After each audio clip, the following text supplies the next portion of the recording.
Ladies and gentlemen, Paris, the Flying Lion Alexander.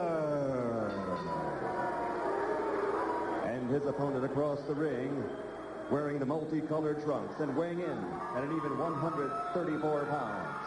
From Los Angeles, California, East LA to be exact.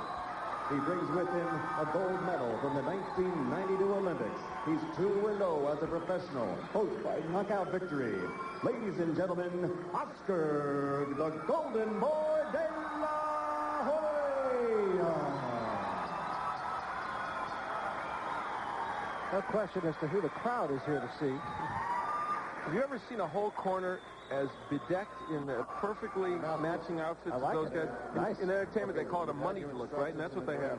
Dressing room, want to repeat, we're working on voice command. Good luck. So De La Hoya and Alexander, and the fashion statement now made. Paris Alexander looking the part of the confident fighter. Very, very articulate, intelligent guy who understands what he needs to do. He happens to be a behavioral therapist for senior citizens when he's not boxing. He loves boxing and says, I'm not going to just fall down for this guy. And if he comes after me quickly, he said, I will hit him with something. We'll see. So we'll see. He's not a guy, as you can tell by his record, who's apt to knock you out. Only 3 knockouts in his 15 wins. He's not a huge puncher. What he does have is durability, and they'd like to see a little bit of that, I guess. And he's a pest. And I mean that in a complimentary way. He made it difficult for Pena to hit him.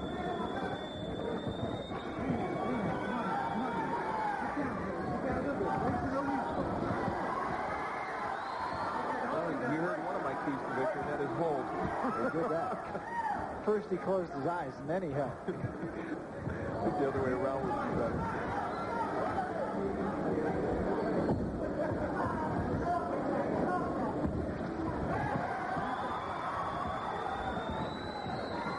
De La Hoya all business, just as he was as an amateur.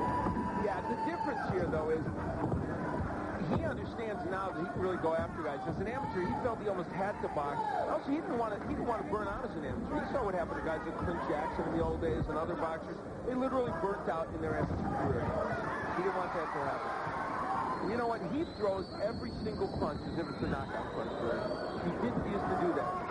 You know what he reminds me of in a certain way, and I guess I should say Jeremy Williams reminds me of him. Jeremy Williams, who became a pro and has done exact same thing as De La Hoya. As an amateur, although certainly wasn't on the level of De La Hoya, he wasn't the slugger that he has become a pro. Left hand. And down goes Alexander. Boy, that was pretty. It keeps happening. He keeps hitting guys, these journeymen who you would expect at least to get through 2 or 3 of those punches, and they don't do it. I don't think Alexander's really hurt by it, but he made it look all too easy. And I mentioned earlier, they really do have him headed on a very fast track. They want him fighting main events very quickly. Incidentally, I should point out, he's the youngest main event fighter that we have ever had here on Top Rank Boxing. The oldest, of course, is difference of 23 years. He is throwing some really hellacious shots here. Paris Alexander might make some history, though. He might get to the second round here. No one's been able to do with De La Hoya yet.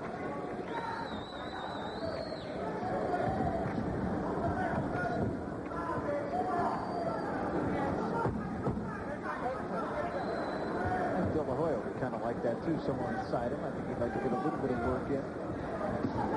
Digging that left hand, that is a tough punch. Another thing that left hand at the belt. 39 of the 53 punches that De La Hoya threw last round were power shots, which is an indication that he is concentrating on throwing big shots to get his man out of it. Starts this round with 3 jabs, though. And of course, he has a tremendous jab. Watching him over in Barcelona at the Olympics, his jab was a staple. He used it to carve out several decision wins. What he does show is a lot of, not only patience for a guy who is an amateur fighter, but he's right on balance, doesn't throw bad punches. Now, and you know, I almost hate myself for saying this, but you really have to look back to Sugar Ray Leonard to see a guy who this early in his career was fighting as a main eventer and showing you these kind of skills. Because few boxers, except a guy that wins the gold medal is highly marketable, will be in main events on television this quickly. They want to move him up to 10 rounds very quickly. In fact, they're talking about down goes Alexander again from left hand. Boy, he is so strong. And I'm sure Perez, who, as I said, just didn't think this was going to happen to him, is sitting here thinking, oh, man, this guy's stronger than I thought. Well, if you watch De La Hoya as an amateur, you would think that.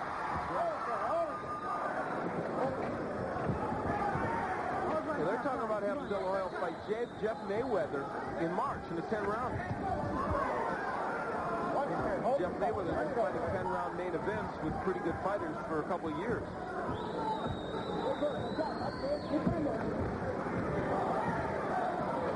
They may have to fight Roger Mayweather by 8 rounds. That's true. It's a couple of weight divisions up. Right hand drops Alexander again. You know, the crowd's going. You know what's interesting? That was a big right hand at the temple. It just doesn't look like these are the punches that would knock somebody down. Stop the fight. And De La Hoya has made it 3-0. And the crowd doesn't really agree with the stoppage, I don't think. But I think it only could have gotten uglier, to tell you the truth. I don't know if Paris Alexander would have done anything more at that point. I mean, they could have let it go, I guess, one more knockdown, but he had been knocked down 2 or 3 times, wasn't showing any offense, and I just have to wonder if he would have been effective at that point. He's not. I agree with that. I don't think that's in any way any kind of protection for De La Hoya or anything of that nature. Here's the last knockdown. Let's see. A good left hook. Well, now, you know what? It didn't look like it landed very well. Sure didn't. Well, but guess what? If Paris Alexander didn't want the fight to be stopped, he shouldn't have gone down from it. But, you know, you can make the case, I guess, based upon the way that knockdown happened, that maybe they could have let it go down a little longer. Keep that right up. Right up. Yeah, that was, he was knocked down actually by a forearm. Yeah. He had been hit with a pretty good left hook before that. So when you look at it in replay, you realize it wasn't a clear shot.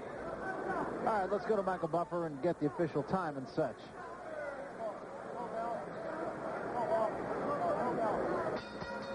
Ladies and gentlemen, referee Chuck Hassett calls a halt to this bout. The official time, 1 minute, 52 seconds of round number 2. The winner by TKO, the pride of East LA, the Golden Boy, Oscar De La Hoya.